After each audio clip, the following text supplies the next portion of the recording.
Welcome to Matt Walsh's Hall of Shame, Sports Edition. If you don't spend much time following celebrity drama, then you are a healthy person, and you should be proud. It also means that you may not have heard about the controversy surrounding prominent sports commentator and former NFL star Shannon Sharpe. Shannon has, as of yesterday, stepped away from his role on ESPN just a few days after a $50 million lawsuit was filed alleging sexual assault. Now, the allegations are coming from an OnlyFans model, in quotes, named Gabby, who also apparently goes by Carly, but we'll just call her Gabby. Shannon has stridently denied any wrongdoing and claimed that his relationship with Gabby was entirely consensual. But things took a turn earlier in the week when a phone call was released. And in the call, you can hear Shannon threatening to choke this woman, Gabby. Listen.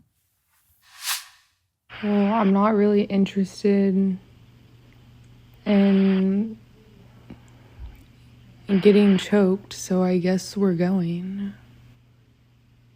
Yeah, I might choke you in public.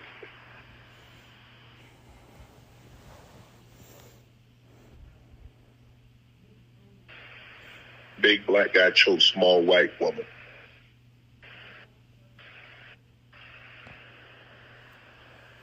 It's not a good look, Shannon. Not a good look that you do what you did to me. Okay, now Gabby is obviously recording the call. We don't know what was said earlier on the call or before the call was made. She was clearly recording it for a reason, but even so, telling a woman that you're going to choke her is very bad. There's no context that makes that okay.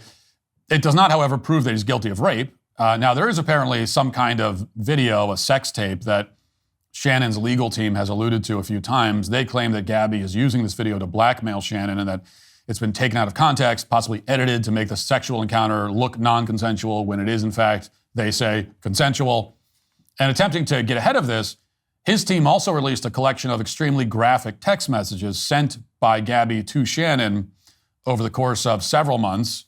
And now, I can't read any of them to you. Even if I could read them, I still wouldn't. They're very sexual. They are very graphic in nature.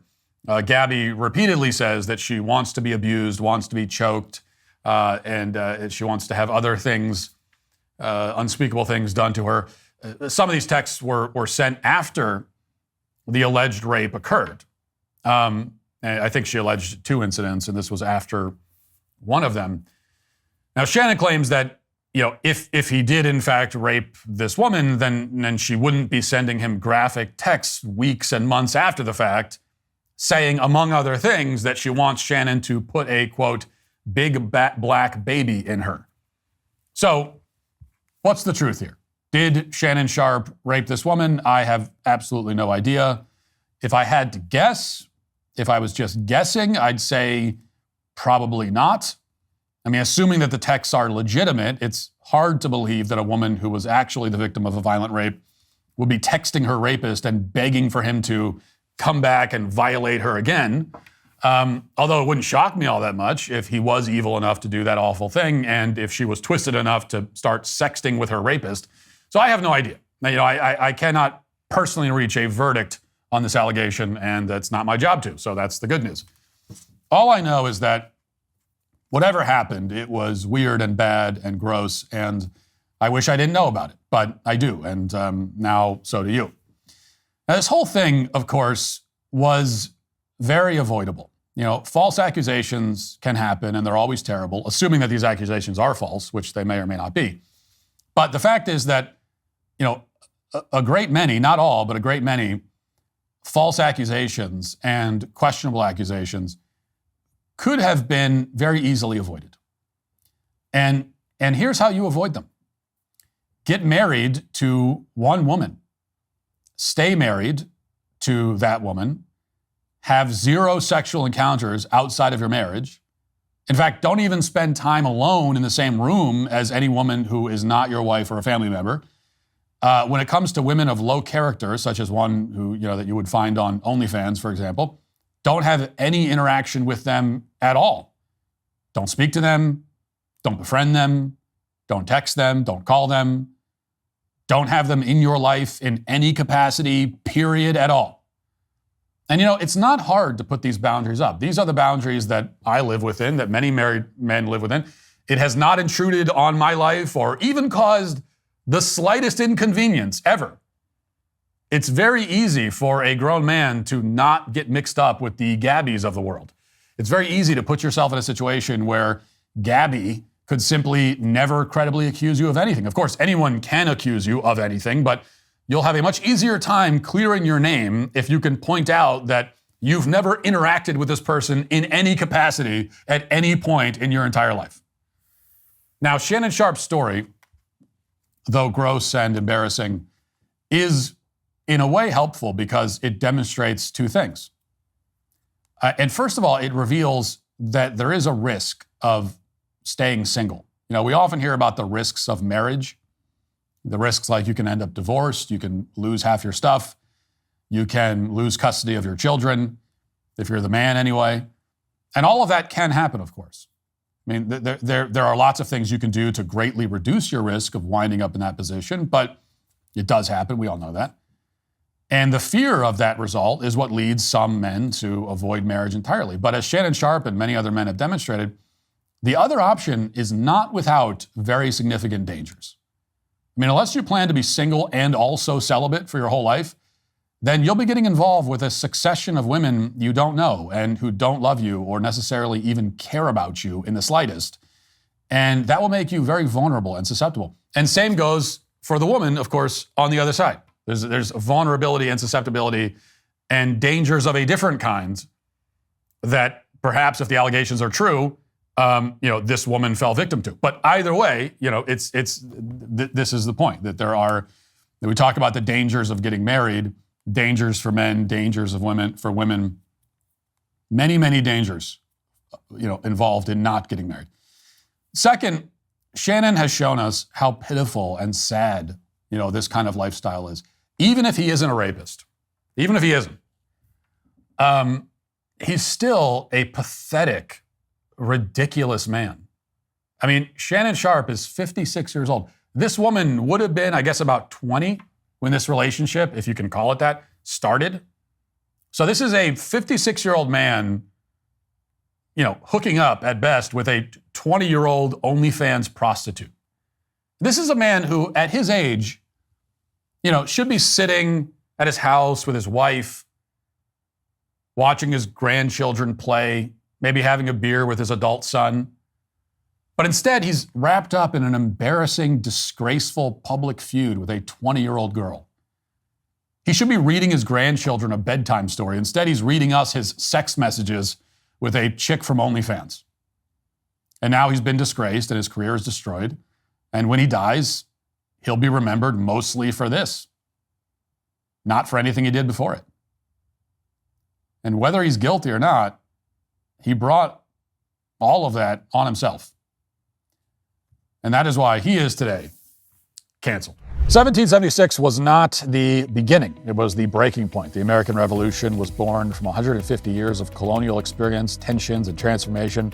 Want to understand what really led to independence? Hillsdale College offers a free miniseries on colonial America that tells the full story. Hillsdale College has created a fascinating 6-part documentary series where their professors explore their religious, political, cultural, and economic ideas that shaped America's unique character during the colonial period. You'll discover why the idea of liberty, especially religious liberty, drove settlers to risk everything crossing the Atlantic, how early Americans built local governments to rule and protect themselves, and why America became a place where virtue could lead to peace and prosperity. While most of us know the Declaration of Independence as the birth of our nation, this course digs deeper into something even more fundamental, the forging of the American character that made the revolution possible in the first place, and why reclaiming that character matters more than ever today. Best of all, this miniseries is completely free and easy to access, and if you're interested in learning more, Hillsdale offers over 40 other free online courses on everything from C.S. Lewis and the Book of Genesis to the rise and fall of the Roman Republic, plus in-depth courses on the American founding and Constitution, all at no cost.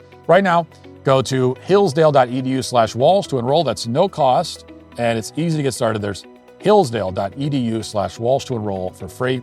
hillsdale.edu/Walsh. Olympic gymnast Simone Biles is a very gifted athlete, and she's also a bad person. This is not the first time that we've seen those two qualities combined in a person. LeBron James, another example, plenty of examples. But Simone Biles is an especially egregious case. The last time we heard from her, she was celebrating the first all-black podium at the Paris Olympics last year. After black gymnasts took home the gold, silver, and bronze, Simone bragged about the fact that it was a podium without any white people. So that was enough to tell us that, if we didn't already know, that she was a leftist clown. And 3 years before that, she infamously quit on her team in the middle of the Tokyo Olympics, citing her need to work on her mental health. And that was enough to tell us that she is a coward.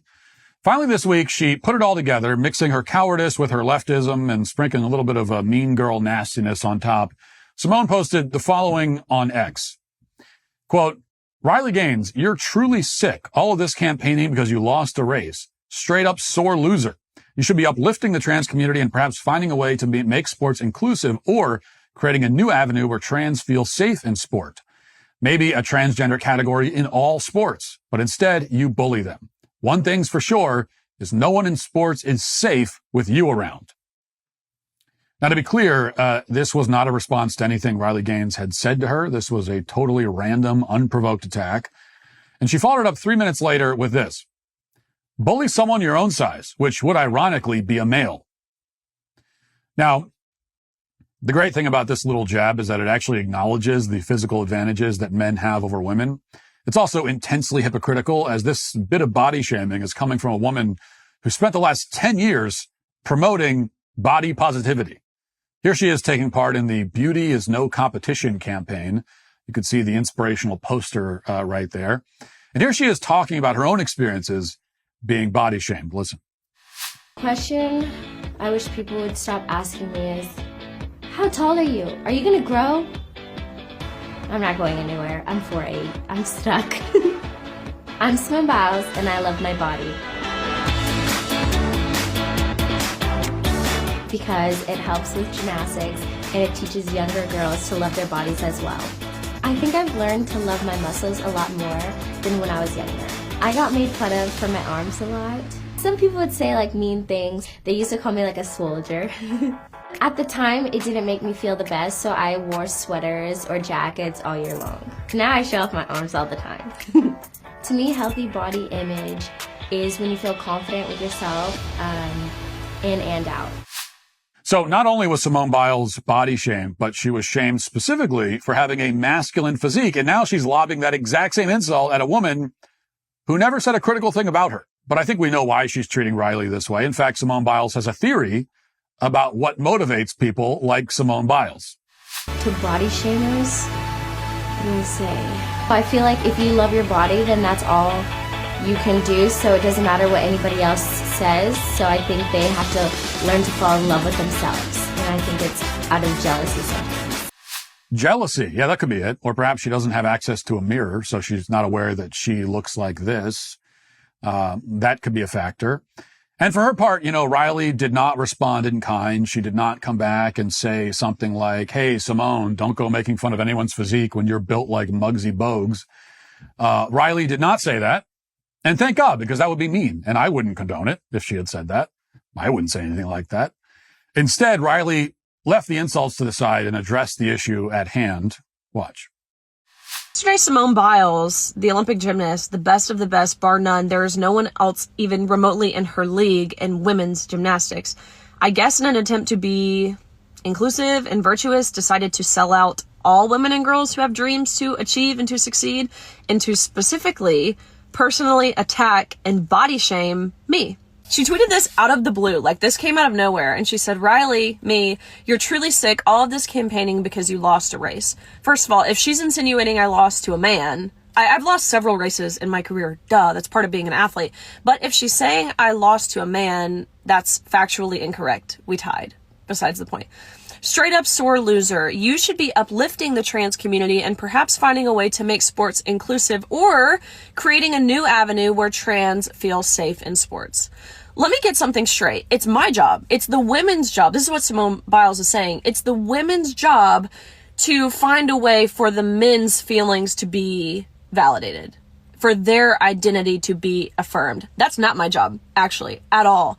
So to say I should be doing this is insane. If she wants to use her platform to uplift men and women's sports, then by all means. But it's certainly not my job, and I don't believe it's the job of any woman to do this. Now, she's exactly right, of course. Simone doesn't even have the courage to advocate for her own position. I mean, if she believes that there should be a separate category for trans people in all sports, or there should be some other kind of inclusive arrangement worked out, she is free to champion that cause. Instead, Simone Biles remains silent on the whole issue until this very moment. And when she finally speaks out, it's to condemn someone else for not promoting her own point of view. Simone says that Riley should uplift the trans community. But why is that Riley's job exactly? I mean, if Simone thinks that the community should be uplifted, she could do that herself. Simone is clearly on the pro-trans team, but too afraid to enter the arena, which isn't a surprise. Obviously, this woman is not a very reliable teammate, as we've seen. So it's difficult, therefore, to respond to Simone's argument when she hasn't really made any argument. Instead, she assigned arguments to Riley that she thinks Riley should make. But if we were to overlook that complication and offer a rebuttal anyway, we might note a few problems with Simone's position, or what appears to be, what we assume is her position. First of all, a separate trans category in every sport, as Simone suggests, could only work if there were enough trans athletes in every sport to fill out their own league. But the pro-trans side will be the first to insist that there aren't that many trans athletes. In fact, they claim that there are hardly any at all. They're lying. I mean, there are a significant number of trans-identified athletes in certain sports, but definitely not enough to make a trans league for every sport. And there's even less interest in watching or supporting a league like that. Now, sure, maybe a certain amount of morbid curiosity would attract respectable ratings for opening day of the TLB, Trans League Baseball, or maybe we could just call it T-ball, which would work in more ways than one. But in any case, there wouldn't be that many repeat customers after everyone gets their fill of the train wreck on day one. Yet all of that is irrelevant. You know, we don't need to create a separate category for trans-identified people, and we shouldn't. That would be an attempt to solve a problem that does not exist. There is no problem with the system of sex segregation in sports. It works perfectly fine. It worked for many decades without anybody complaining about it. It serves a clear purpose by separating groups of people who are biologically distinct. Simone is suggesting a separate category for people who are not biologically distinct from males, because they are males, but who feel like they're biologically distinct. That makes as much sense as having a peewee soccer league for 5 and 6 year olds, and then a separate league for people who feel like they're 5 or 6. You cannot build a sports league around self-perception, and there's no reason to try. We don't need to devise some novel system to include trans-identified athletes. They're already included. They're free to compete in their biological category, same as anybody else. The problem is that, despite Simone's insistence, they don't actually want inclusion. They want privilege, and they can't have it. Tough luck. This conversation always comes back to the same fact, which is that men are men and women are women. Men who feel like women are still men. Men who claim to be women are still men. What a man feels like or perceives himself to be is not our problem. He can go on feeling however he wants to feel, but our policies and laws should reflect reality, not perception. This is the point that Simone Biles can't contend with, or refuses to, just like she refused to contend in the Tokyo Olympics. And she made that choice to quit for the sake of her mental health, which she wanted to preserve. But her tweets over the weekend show that her mental health preservation methods apparently didn't work. But perhaps her issue is less a matter of mental health and more an issue of intellectual deficiency. Whatever the reason, she's completely and embarrassingly wrong, and she is also, today, canceled. I have something difficult that I need to talk about today. This is going to be upsetting to hear, just like it's upsetting for me to discuss. But here goes. According to reports this week, the NFL is going to remove the words "end racism" from the end zone during the Super Bowl this Sunday. And I know that sounds so shocking that you think it can't be real, but it is. Here's the Daily Wire quote. The NFL has reportedly sent the word to remove the messaging "end racism" from the end zone for the Super Bowl in New Orleans on Sunday. It'll be the first time since February 2021 that the message "end racism" has not appeared in a Super Bowl end zone. According to multiple sources, when the Kansas City Chiefs and Philadelphia Eagles take the field at Caesars Superdome, the messaging in the end zones will read, "It takes all of us," and "choose love." Quote, we felt it was an appropriate statement for what the country has collectively endured given recent tragedies and can serve as an inspiration, according to NFL spokesperson Brian McCarthy. Now, I don't even know where to begin. All I can say is that obviously I'm very opposed to this move. Not just opposed, but I'm anxious, I'm worried, terrified. Because how are we supposed to know what to do about racism now? You know, there's some people that are celebrating this announcement because they're saying, well, this means that racism is over. Racism is done. The NFL ended racism by putting end racism in the end zone. And so now we can all move on. And look, sure, there's no doubt that the end racism message did end racism. I'm not disputing that. I know just from my own life. Prior to that message being spray painted in the end zone, I myself was racist. But then I saw end racism on the field during a football game, and I said, oh, wait, we're supposed to be not racist? My God, I had no idea. And from that day forward, I was transformed. I was born anew. I stopped going to Klan meetings, and I started volunteering at after-school programs for disabled minorities. And I'm sure that this is the same thing that happened for so many millions of people out there. But here's the problem. We ended racism. We created a post-racism utopian society, or I should say the NFL did. That message, end racism, was the glue holding our new paradise together. And now they're taking that slogan off the field. What then? What if everybody starts doing racism again? How are we supposed to know if we should keep racism ended or if we should start it up once more? Is that what the NFL is saying? We should start racisming again? Like, people are going to watch the Super Bowl and they're going to say, wait a minute, it doesn't say end racism. I guess we need to start doing the racisms again. And who's to tell them that they shouldn't? Now, sure, there will be a new message. The NFL says it's going to put the words, it takes all of us on, you know, and they're going to put that on the field. That's not good enough. I mean, what takes all of us? Racism? Super Bowl viewers are going to think that it's a rallying cry to join together and be racist again. You know, the other message, choose love, doesn't help much. Who are we supposed to love? Who shouldn't we love? What if somebody loves Hitler? What then? Like, think about it. We need to be more specific. It should at least say, choose love, but just to be clear, that doesn't mean Hitler. And there's more than enough. It's a football field. You could write that whole message on there, no problem. So they could give us a lot more information. They could give us a lot more guidance, but they aren't. And that's inexcusable. And now I'm lost. And think about the message that this sends to kids, or doesn't send more specifically. Just last night, this is true. You know, my son heard about this news and he came up to me and he said, Father, does this mean that we should do racism again? And I didn't know how to respond. And the truth is that I'm just as confused as he is. And I said to him, I don't know, my son. I just don't know. And he paused for a moment and his eyes got misty and he looked at me and said, I'm scared. And I said, I am too. And then my son started crying. And so did I. And we wept. We wept for hours. This is what the NFL has done. Now, the point is that we are lost without moral instruction delivered to us via slogans painted on football fields. Now, in general, of course, I have always looked to professional sports leagues, athletes, sports commentators for guidance and direction. Like any American, I never form any opinion on anything without first consulting NFL Commissioner Roger Goodell, all the SportsCenter anchors, and LeBron James's Twitter feed. Professional sports leagues have, over the past 10 years especially, positioned themselves as our teachers, our surrogate father figures, really. And I've always been very happy with this arrangement. It makes a ton of sense to me because, after all, if a guy knows how to throw a ball into a hoop or run with a ball down a field really fast, it stands to reason that he also has deep insight into the most important questions of life. I think two follows from one there pretty logically. Every time I see a basketball player hit a three-pointer, I think to myself, wow, he must be a great philosopher. And every time I see a football player make an open field tackle, I think, geez, that guy must have great moral intuition. And I realize I'm not saying anything that you don't already know.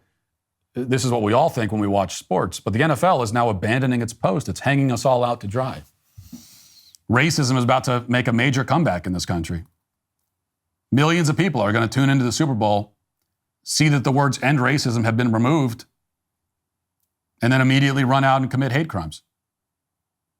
And I will too. I'm going to go commit hate crimes. I don't know what else to do. We're all now like lost sheep, wandering alone through the pastures without our great shepherd, the NFL, there to show us the way. I feel so alone now and so scared and also so racist. All because of the NFL. And that is why the NFL is today canceled.